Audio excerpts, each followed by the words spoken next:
چھوٹے سوراخوں سے ہم نے آپریشن کر لیا، تو امید ہے کہ انشاءاللہ وہ کل یا پرسوں ہسپتال سے فارغ ہو جائے گا۔ تو جو روایتی آپریشنز ہیں اس میں کافی بڑا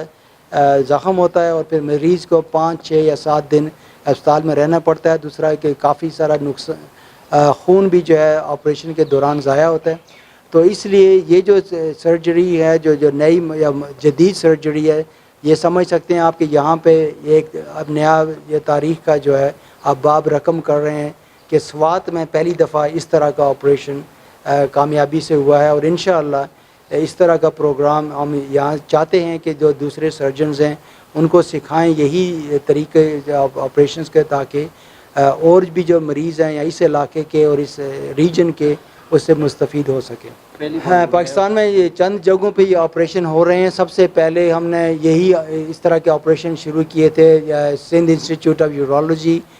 کراچی میں، تو وہاں تو الحمدللہ پچھلے 2-3 سال سے یہ ریگولر آپریشن ہو رہے ہیں، لیکن باقی جگہوں پہ جس طرح جناح اسپتال ہے وہاں پہ بھی ہو رہے ہیں،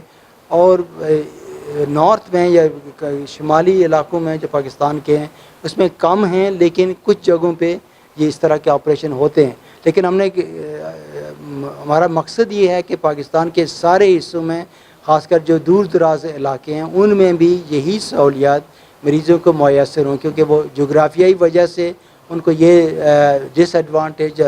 یا نقصان نہ ہو کہ وہ آتے ہیں تو ان کا وہی روایتی طریقے سے علاج جاری رہے، اس لیے کہ وہ دور دراز علاقوں میں رہتے ہیں۔ تو ہم چاہتے ہیں کہ یہ کافی بڑا ماشاءاللہ اچھا اسپتال ہے، تو یہاں کے جو سرجن ہیں کافی ینگ ہیں، کافی انرجیٹک ہیں، تو ان کو بھی ہم یہ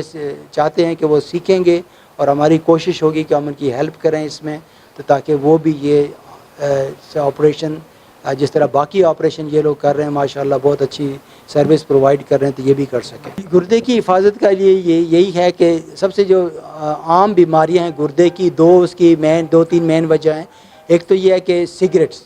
سگریٹس جو لوگ پیتے ہیں تو ان کو زیادہ رسک ہوتا ہے کہ ان کو گردے کا کینسر ہو جائے۔